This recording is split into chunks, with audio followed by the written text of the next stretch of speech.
Antes de começar, gostaria de dizer que estou muito feliz com os queridos, porque estamos em julho e o povo está vindo para a igreja, né? Glória a Deus. Fiquem firmes. O melhor lugar do mundo para estar é na casa do Senhor. E hoje nós vamos dar sequência à nossa série de exposição, 1 Coríntios. E eu peço que abram a palavra do Senhor no capítulo 1. Hoje vamos considerar o final do verso, a parte que nós não consideramos ainda, a parte final do verso 2 e o verso 3.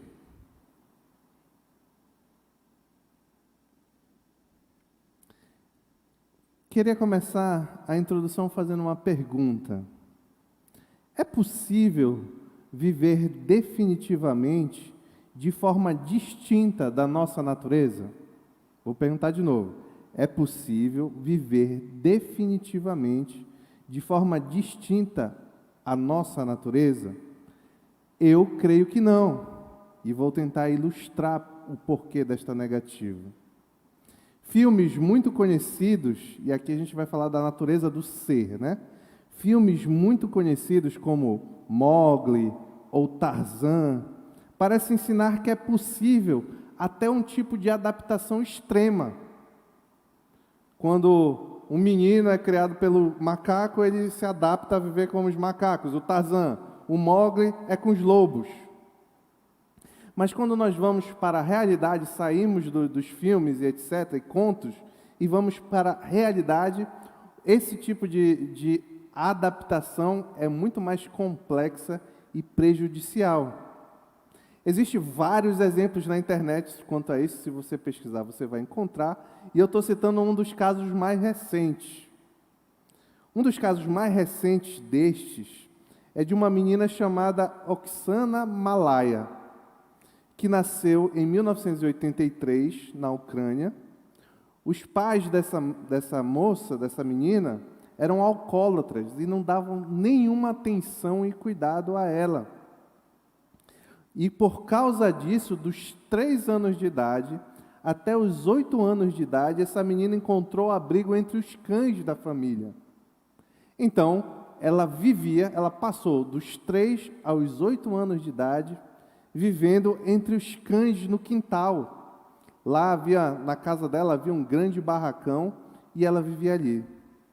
Com o tempo, Oksana foi assimilando o comportamento da matilha, e o vínculo com os cães era tão forte que, na primeira vez que as autoridades tomaram conhecimento da existência da forma como essa criança estava vivendo, e eles foram lá resgatá-la, os animais impediram que ela fosse resgatada e expulsaram. Mas, enfim, ela foi resgatada. E quando pegaram essa criança, ela rosnava, latia, andava inquieta por todos os cantos, à semelhança de um animal selvagem. Uma das coisas que aqueles que resgataram ela notaram é que os sentidos do olfato, visão e audição daquela menina pareciam extremamente sensíveis. Porém, eu disse que a realidade era muito mais triste, né? Porém, anos após o resgate, Oksana ainda tem hoje dificuldade de adquirir habilidades sociais e emocionalmente humanas. Tem incapacidade de se integrar com homens. Desde 2010, ela reside em um lar para pessoas com deficiência mental. Hoje, ela tem 39 anos e tem muita dificuldade de se comunicar e se integrar. Se você pesquisar, você vai encontrar vários outros exemplos na internet de casos semelhantes. Tem um que é bem famoso, de 2 irmãs que foram criadas por um tempo por lobos. Você pode pesquisar depois. Na última porção da unidade sermônica da perícope que nós estamos considerando, que vai do verso 1 ao verso 3, Paulo vai identificar que na igreja de Corinto, ali havia verdadeiros cristãos. Ele está apontando a identidade, quais são as características da identidade daqueles que são cristãos. e como é impossível você viver de forma incompatível com a sua natureza. Então vamos, enfim, ler a palavra do Senhor, que está lá em 1 Coríntios, capítulo 1, fez-se a luz. 1 Coríntios, capítulo 1, versos 1, 2 e 3. Eu vou ler o verso 2 todo, mas eu vou depois apontar que parte nós iremos considerar. A igreja de Deus que está em Corinto, aos santificados em Cristo Jesus e chamados para serem santos, juntamente com todos os que em toda parte invocam o nome de nosso Senhor Jesus Cristo, Senhor deles e nosso. A vocês, graça e paz da parte de Deus nosso Pai e do Senhor Jesus Cristo. Oremos. Pai querido, Senhor, que a Tua palavra hoje traga transformação, mudança de direção, santificação na Tua casa, Pai. Tu sabes que o que eu posso fazer é limitado, mas o Teu poder é infinito, Senhor. Queremos pedir que Tu fales conosco nessa noite e que nós sejamos moldados pela Tua palavra, Senhor. É isso que te pedimos em nome de Jesus. Amém. A esta altura, eu tenho repetido, e muito provavelmente vou repetir muitos sábados, que Corinto era uma igreja fortemente influenciada pelo mundanismo. Era uma cidade completamente muito movimentada, de muito rica, de muito negócio, comércio, muita gente circulando, muitos viajantes passando por ali, e era uma cidade, naturalmente, logicamente, em razão disso, completamente degradada moralmente. Havia ali uma cultura naquela cidade de busca desenfreada por satisfação sexual, por destaque, por reconhecimento, competição, divisão, desobediência, feminismo, e tudo aquilo ali estava, claro, entrando e influenciando a igreja de Corinto. Logo, a situação daquela igreja parecia terrível, mas Paulo, nessa primeira parte da sua carta, ele, ao se dirigir à igreja de Corinto, ele identifica, faz questão de destacar que mesmo apesar desses problemas, a grandeza daquela igreja estava no fato de que eles pertenciam a Deus, como você vai ver no início do verso 2, quando diz que a igreja de Deus que está em Corinto, bem como que eles foram santificados, que é na sequência, aos santificados em Cristo Jesus, que nós vimos aqui no sábado passado, que esses santificados no passado é uma santificação posicional que está relacionado à justificação, como eles haviam sido justificados pelo sangue de Jesus, recebendo pela fé a justiça de Cristo. E hoje, por fim, Paulo vai revelar, na sequência do verso 2, a última verdade sobre a identidade, sobre a natureza daqueles que fazem parte da igreja de Deus. E é o que nós vamos considerar começar a considerar no primeiro ponto. E o primeiro ponto é uma pergunta. Chamados para quê? Essa é a pergunta. Chamados para quê? Está lá no verso 2, na parte que eu vou ler de novo o início, e vou destacar aqui a parte. A igreja de Deus que está em Corinto, aos santificados em Cristo Jesus, e, está aqui, essa próxima afirmação, chamados para serem santos. Ao dizer que os irmãos na igreja de Corinto foram chamados para serem santos, Paulo se refere a um tipo de santificação, ao contrário da posicional. Eu vou explicar, se você não desconhece o termo, fique tranquilo. Ao contrário da posicional, ele está se referindo a um tipo de santificação processual e progressiva, natural de quem está em Jesus.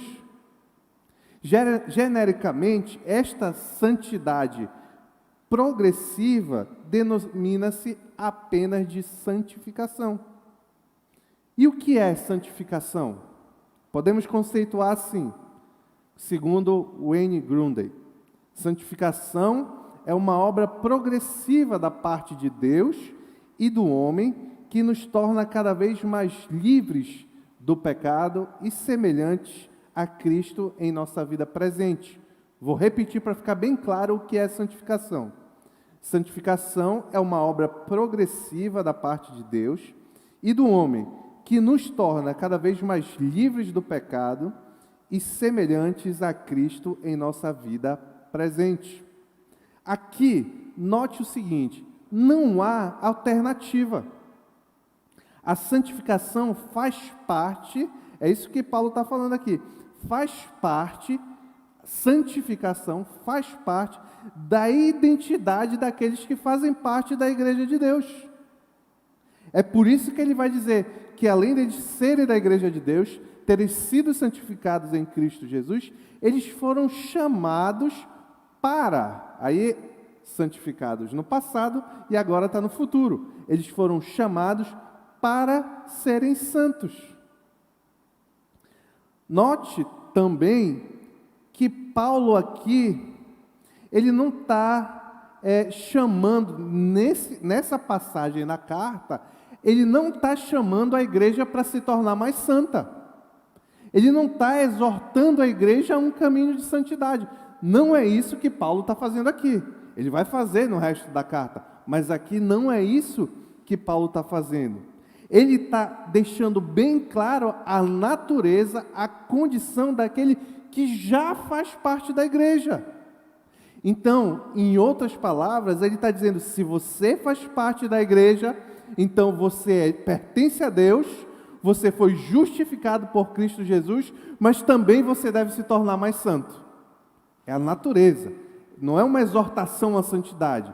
Ele está estabelecendo a realidade do cristão. Quem está em Cristo é chamado para andar como Cristo e precisa ser transformado contínua e progressivamente à imagem de Jesus Cristo. Esse é um ensino claro da Escritura. De outro lado, porém, se você não está nem aí quanto a buscar na sua vida santificação, se tornar cada vez mais santo, a santificação não significa nada para você, isso é um sinal de alerta.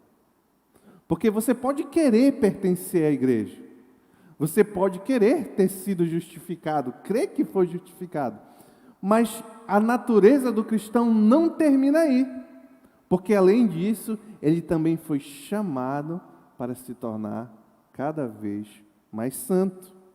É o que João vai dizer na sua primeira epístola, nos versículos, capítulo 1, versículos 5 e 6. Esta é a mensagem que deles ouvimos e transmitimos a vocês. Deus é luz, e um dos sentidos dessa palavra luz aqui é santidade. Eu vou modificar um pouco para melhorar a compreensão.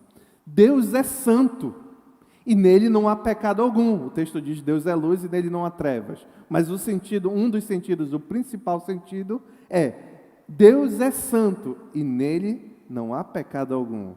E olha a sequência: se afirmarmos que temos comunhão, afirmar que ter comunhão, em um sentido, é fazer o que Paulo lançou nas duas primeiras colunas da identidade do cristão. Eu sou cristão, eu pertenço a Deus, e Deus me salvou, me justificou.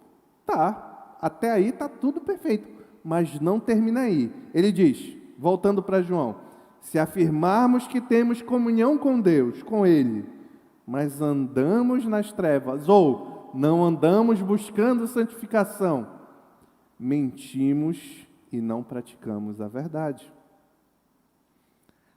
A santificação, o processo de se santificar, de trabalhar, envolve esforço individual para se tornar mais santo. Ela é progressiva e só termina na glorificação, quando nós recebermos, quando formos para o céu, e de forma geral, só quando não existir mais pecado no mundo, novo céu e nova terra. Logo, a intenção do apóstolo é revelar que a santificação é tanto um ato definitivo de Deus, quanto um processo ao longo da vida. E por isso instrui os seus leitores a serem santos. E é justamente aqui, quando Paulo olha para a igreja de Corinto, as 3 verdades que ele destaca sobre a natureza daquela igreja, dela pertencer a Deus, deles terem sido justificados pelo sangue de Cristo Jesus e deles serem chamados para ser santos, é justamente aqui, no 3º ponto, que aquela igreja tinha mais dificuldade. Paulo, no verso 1, ele diz que ele foi chamado para ser apóstolo de Jesus Cristo. E o que foi que Paulo fez? Quando ele foi chamado, ele se comprometeu com aquele chamado e se dedicou, entregou a sua vida a essa missão. Da mesma forma, ele é bem próximo a essas 2 afirmações, é claro que vem à mente do leitor, da mesma forma ele está dizendo para que eu fui chamado para ser apóstolo, está aí, a minha vida aí vocês estão vendo. Vocês foram chamados para serem santos. Será que a vida deles estava refletindo esse chamado? A semelhança de que Paulo refletia o chamado do apostolado? O verso 2, apresenta 2 expressões, o verso que estamos considerando, apresenta 2 expressões que pode parecer contraditório para o leitor despercebido. Porque ele diz que eles haviam sido santificados, eles eram santificados em Cristo Jesus. Mas depois ele diz que eles foram chamados para ser santos. Uma leitura superficial, não é o caso de vocês que vieram sábado passado e agora de novo, porque isso está bem explicado. Mas a uma leitura superficial do texto, pode parecer que tem uma contradição, mas Paulo está atacando ensinos distintos. Quem está em Cristo é separado para Cristo. Foi justificado, teve os pecados perdoados, que é o primeiro santificado. E quem está em Cristo também precisa ser transformado, moldado, progredir, continuar a avançar, se tornando mais parecido com Jesus, que são os que são chamados para ser santos. Mas notem que é a mesma pessoa. É individualmente cada crente, cada um que faz parte da igreja de Deus. O texto clássico que nos mostra essa necessidade de santidade e daqueles que Deus os chamou para si, é 1 Pedro capítulo 1, versículos 14 a 16. Eu vou ler desde o 14, mas o que a gente vai focar mais é o 15 e o 16. Como filhos, 1 Pedro capítulo 1, versículos 14 a 16. Como filhos obedientes, não se deixe amoldar pelos maus desejos de outrora, quando viviam na ignorância, no tempo que vocês não eram crentes. É isso que Pedro está dizendo aqui. Não vivam como no tempo que vocês não eram crentes. É isso? Isso é eu resumindo o verso 14. Aí ele diz: tá, Pedro, eu não devo viver como quando eu não era crente. Como eu devo viver então? Aí ele vai dizer: mas assim como é santo aqueles que o chamou. E note que o chamado está no passado, está concluído. Assim como é santo aqueles que os chamou, e agora ele vai apontar para o futuro. A semelhança do que Paulo faz. Sejam santos, vocês também, em tudo o que fizerem. Pois está escrito: sejam santos, porque eu sou santo. Aquele que nos chamou é santo, por isso nós devemos ser santos, porque nós fomos chamados para sermos santos. De acordo com o estudo sistemático das Escrituras, essas 2 doutrinas que nós consideramos sábado passado, que é a justificação ou santificação posicional, e a santificação processual, que é essa que nós estamos considerando hoje, elas podem ser melhor compreendidas quando colocadas em paralelo. E eu vou fazer aqui uma ilustração para tentar nos ajudar. A justificação é uma posição legal. O crente, ele é justificado, ele recebe uma decisão legal de que ele é santo porque ele crê em Cristo Jesus. A santificação é uma condição eterna, é uma condição interna, em que o crente avança dia após dia em maturidade cristã, se tornando mais santo. A justificação, ela é de uma vez por toda, é um ato com princípio, meio e fim, definido e imediato, enquanto que a santificação continua por toda a vida. Nós devemos amanhã ser mais santo do que nós somos hoje. Esse é o dever do cristão. A justificação, ela é uma obra inteiramente de Deus. É o que a gente chama de uma obra, é uma obra de monergismo, só tem uma energia agindo, é a obra única de Deus. A santificação é uma obra sinérgica, sinergismo, duas energias agindo no crente. Deus, que nos capacita para sermos capazes de nos tornarmos mais santos, e o esforço que nós empenhamos nessa capacitação. Eu vou fazer um parênteses que não estava aqui, mas por favor, não confundam a cabeça. Da forma como eu entendo, o Senhor é soberano sobre tudo, mas Ele criou as coisas de forma que você deve entender que livremente você está se envolvendo naquilo. E deve ser o esforço de cada um de nós. Por isso que diz que é uma obra sinérgica. Deus e homem, Deus e os seus filhos, os crentes, agindo paralelamente para alcançar cada vez mais santidade. Justificação é perfeita nesta vida. Quando você é regenerado pelo Espírito Santo de Deus, professa a fé verdadeira em Cristo Jesus, você é justo diante de Deus pela obra de Cristo. A santificação não, é um processo em que você vai avançando, vai ter pessoas que vão amadurecendo e avançando mais rápido, vão ter outras pessoas que vão mais lentamente neste processo, tem essa diferença. Logo, fica evidente que a santificação faz parte da identidade do cristão e envolve um contínuo zelo nesta caminhada. Aqui tem lições, teriam inúmeras lições, mas eu vou citar algumas muito importantes para nós. Note, as duas primeiras verdades que Paulo quer destacar aqui, elas são passivas. Deus elege o povo, chama o povo, o Espírito Santo faz a obra, o povo crê no Senhor e crê na obra de Jesus Cristo e é justificado. É passivo. A fé é um dom recebido do Senhor.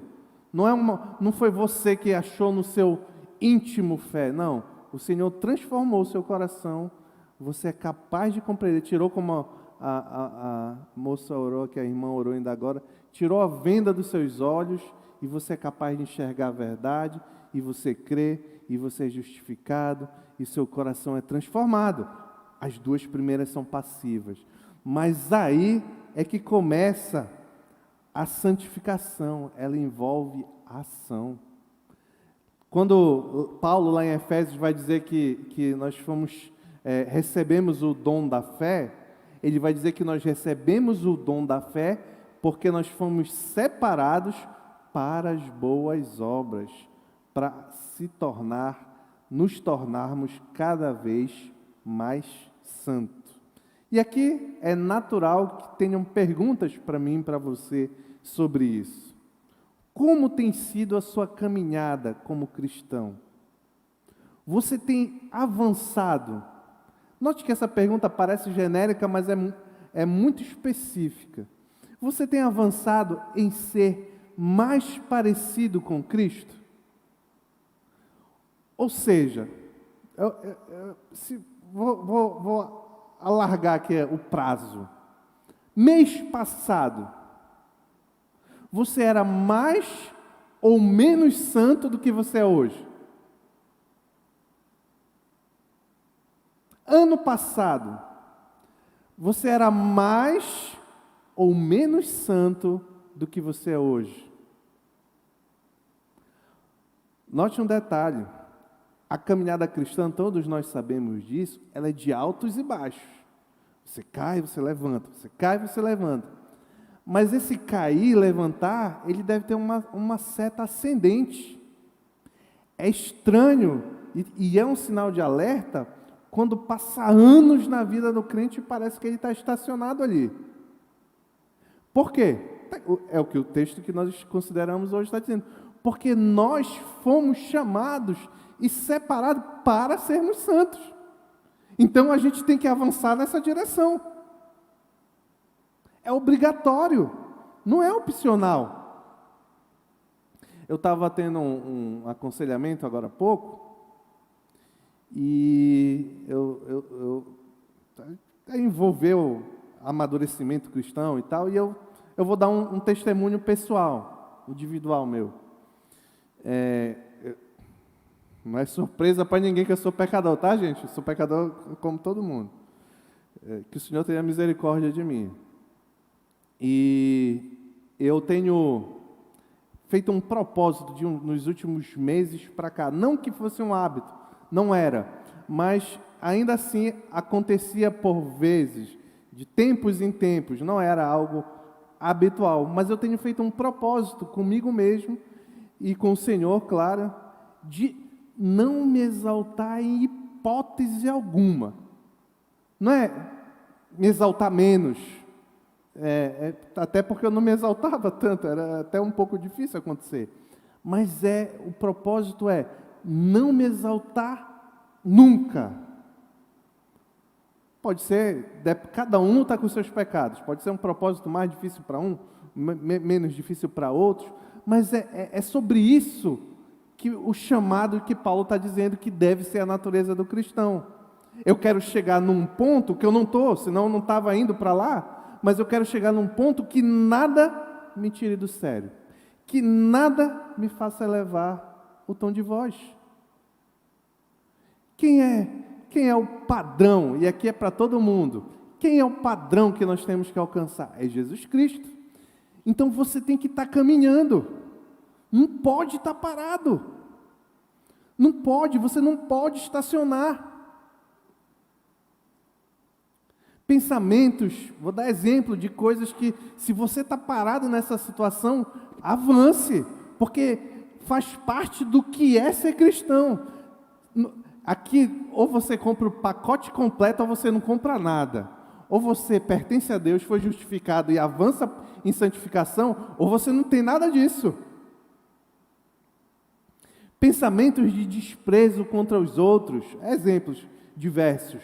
Orgulho, pensamento de exaltação pessoal.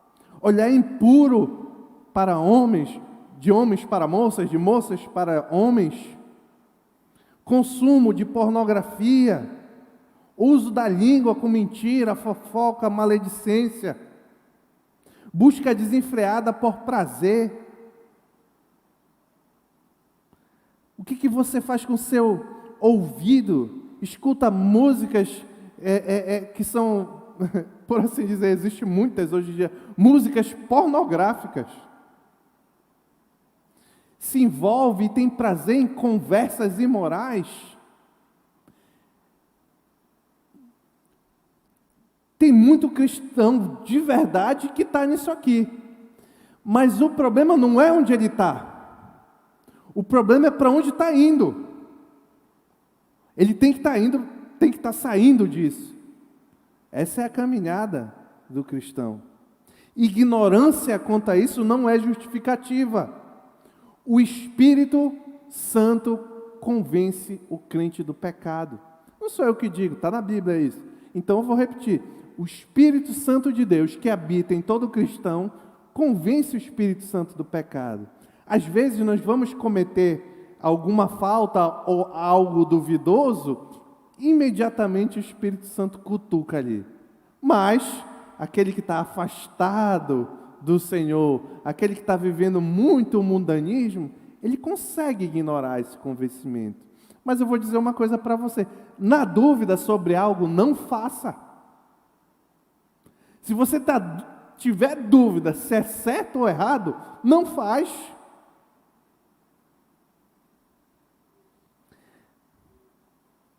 Um outro detalhe sobre santificação, e aqui é muito importante para a gente entender o conceito como um todo, é que não tem apenas a ver com cumprir a moral ou a lei de Deus, mas tem muito mais a ver com o querer cumprir.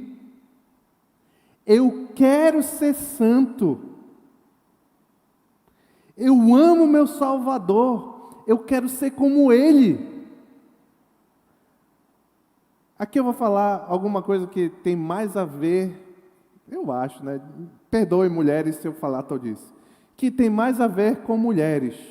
Às vezes a mulher segue a fulana, a beltrana, a ciclana na internet e ela gosta muito daquela influenciadora, daquela artista, daquela cantora, sei lá. E não que o homem não pode fazer isso, mas a minha observação mostra até aqui que é mais mulher que faz isso. E ela quer se vestir igual, quer ter a bolsa igual, quer fazer o que ela faz, se ela vai em um lugar, quer ir lá também, e quer replicar muitas ações daquela pessoa que, entre aspas, e tem gente que infelizmente eu tiro essa aspas, que é aquela pessoa que ela ama. É essa a ideia aqui. Você tem que querer ser mais santo, porque o seu Salvador, que te tirou de uma eternidade no inferno, Ele é santo. Eu quero ser como Jesus, porque eu amo Jesus. Esse é o sentido. Por isso, nós somos chamados para sermos santos. O segundo ponto fomos chamados para sermos santos. Fomos chamados de onde? De quais lugares? Com quem? Ele vai dizer, na sequência do verso 2, juntamente com todos os que em toda parte invocam o nome do nosso Senhor Jesus Cristo, Senhor deles e nosso. Com essas palavras, Paulo recebe cristãos gentios, cristãos judeus, como iguais na igreja de Jesus Cristo. Porque não são essas características, o ser judeu, o ser gentil, que muda qualquer coisa, que identifica a igreja. Aqui ele já fechou quem é a igreja. Não é onde você nasceu, não é a cor da pele, não é a condição financeira, não é nada disso que identifica quem pertence ou quem não pertence à igreja. Mas o que identifica é pertencer a Deus, ter sido santificado ou justificado e ter sido chamado para a santidade. Isso identifica. Note que há uma obra trinitária envolvida nisso aí. É bonito isso, olha lá. Pertencer a Deus, Pai, ter sido justificado por Jesus e buscar a santidade na capacitação do Espírito Santo. Qualquer pessoa que vive nessa condição é igreja de Deus. Logo, Paulo refere-se aqui à igreja universal, no qual todos os crentes que em todo lugar invocam o nome do nosso Senhor Jesus Cristo, inclusive aqueles irmãos em Corinto, naquela igreja dificílima. Estaria Paulo se dirigindo somente aos crentes em Corinto ou a demais lugares? Nós sabemos, e já foi dito isso aqui no panorama, que a carta é específica destinada para ser lida na igreja de Corinto. No entanto, nós vamos ver que Paulo sabe que sempre as cartas dele são lidas na igreja destinatária, mas que existe conteúdo, ensinamento a ser difundido nas demais igrejas. Um exemplo está lá em Colossenses, capítulo 4, verso 16, que diz assim: depois que esta carta for lida entre vocês, façam que também seja lida na igreja dos Laodicenses e que vocês igualmente leiam a carta de Laodiceia, que inclusive é uma carta que não chegou até nós. Mas Paulo escreveu uma carta para a igreja de Laodiceia, que depois deveria ser lida em Colossos e vice-versa. Lembre que era relativamente próximo essas duas regiões. E a última parte do verso 2 diz assim: a todos que invocam o nome do nosso Senhor Jesus Cristo. Aqui, a intenção de Paulo é enfatizar a unidade dos cristãos quanto ao clamar, a invocar o Senhor. Tem a ver com oração. Em outras palavras, o que Paulo está dizendo é que esses que têm as três naturezas que eu já destaquei, já repeti várias vezes aqui, em todos os lugares da terra, são capazes, podem invocar o nome do nosso Senhor Jesus Cristo. É uma unidade daqueles que podem orar. Você sabia que a oração é um instrumento exclusivo para crentes? A oração é um instrumento exclusivo daqueles que são justificados, santificados e pertencem a Deus. É claro isso. Onde isso fica claro? No exemplo de oração que o nosso Senhor Jesus Cristo deu, o Pai Nosso. Lá no início isso fica claro. Quando vocês forem orar, Mateus capítulo 6, a partir do verso 9, quando vocês forem orar, orem assim, disse o Senhor Jesus: Pai Nosso. Pai de quem? Dos crentes, da igreja que pertence a Ele, não dos demais. Assim, a intenção de Paulo é que os coríntios saibam que pertencem ao corpo dos crentes do mundo inteiro, pois os crentes de todo o mundo reconhecem o nome do Senhor Jesus. Aqui tem coisas que eu imagino que todos já estejam careca de saber, mas não vale a pena repetir. Os nossos irmãos em Cristo não são somente os dessa igreja. Se você acha que só aqui que tem crente, você está muito enganado. Só que o fato dos nossos irmãos não serem somente dessa igreja tem consequência. O quanto eu e você nos importamos com a igreja de Cristo universal. O quanto eu e você, sabendo que mantemos algum tipo de unidade. E aqui é muito sério, porque nós vamos a dizer que sim, mas na prática parece que não. Quanto de nós, sabendo dessa unidade, nos importamos com irmãos nossos em Cristo sendo perseguidos? Como nos países de religiosidade preponderantemente muçulmana, como em países comunistas, como a China, a Coreia do Norte. O quanto isso nos preocupa, nos choca, já parece corriqueiro. Infelizmente, e eu falo para todos nós, inclusive para mim, às vezes nós temos a tendência de enxergar a igreja só aqui. Mas Paulo está querendo destacar para aqueles irmãos que a igreja era muito mais do que aquilo. Ali havia igreja, mas não só ali. E note que a situação era invertida no caso, porque era mais fácil aqueles que pertenciam à igreja de Jerusalém olhar para a igreja de Corinto e dizer assim: será que é a igreja?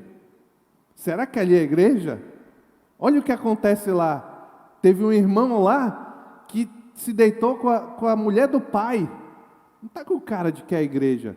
Então Paulo quer dizer o seguinte: não, a igreja é todos aqueles em todos os lugares que invocam verdadeiramente, é claro, o nome do nosso Senhor Jesus Cristo. Quanto de nós nos preocupa com a situação da Europa, por exemplo?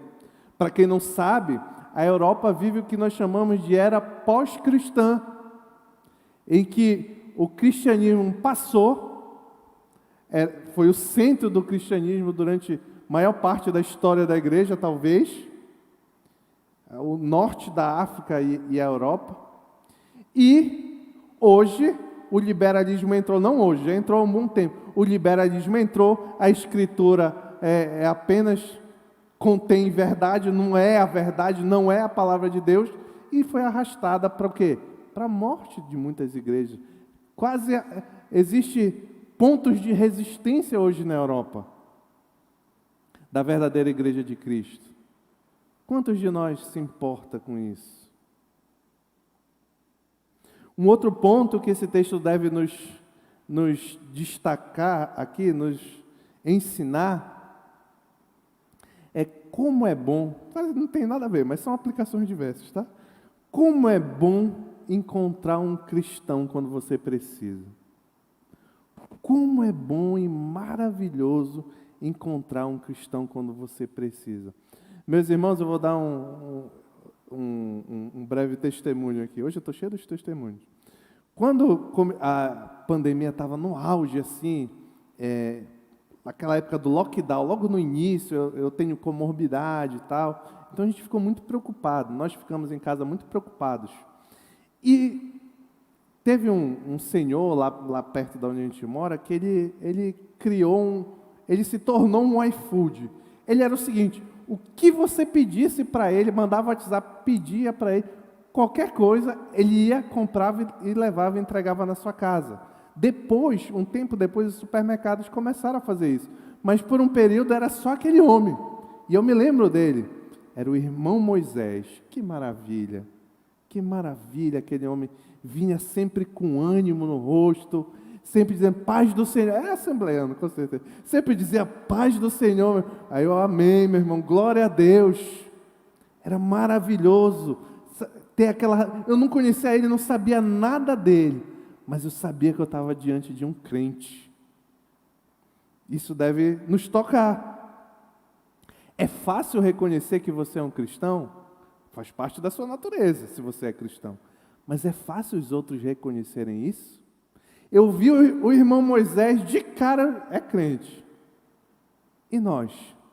Será que as pessoas olham para nós, para mim, para você, e dizem assim, não, ali tem um servo do Senhor?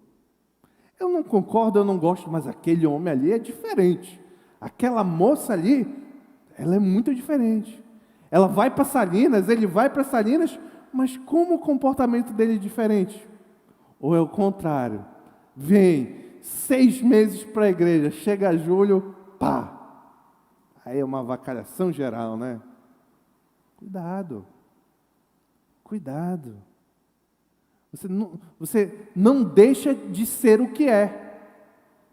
Você não pode deixar de ser o que você é. É impossível. Faz parte do que você é. Por exemplo, você não pode dizer assim, não, eu vou parar de pensar, que faz parte da natureza do homem pensar. Aí vem eu já falei isso aqui, aí vem um bonitão e diz assim, então eu não vou pensar em nada. Não, mas pensar em nada não é deixar de pensar, é pensar em nada. Você não pode, tem a ver com a sua natureza. Cuidado! Você não pode tirar folga do que você é. O que acontece com, infelizmente, situações em que pessoas em ambientes externos, em momentos propícios, como férias, é que está revelando um pouco ali do que ela é, mas parece querer esconder. Muito cuidado com isso. Qual é a sua natureza?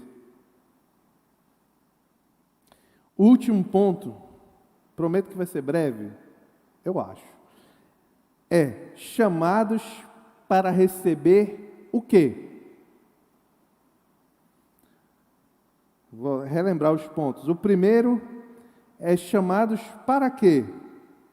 O segundo é chamados de onde? De que parte? E o terceiro é chamados para receber o quê? Por fim, está lá no verso 3, vou ler. A vocês, graça e paz da parte de Deus, nosso Pai, e do Senhor Jesus Cristo. Por fim, depois de identificar a verdadeira igreja, a abrangência da igreja, Paulo os saúda dizendo graça e paz. Essa saudação usual empregada por Paulo na maioria de suas cartas aparece também de forma modificada nas cartas de Pedro, bem como nas cartas de João.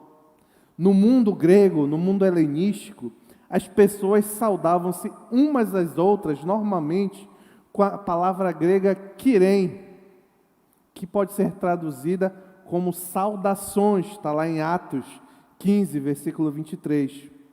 É derivado dessa palavra kirem as palavras caris e carisma, que significa graça, que quer dizer favor imerecido, que alguém recebe sem qualquer mérito.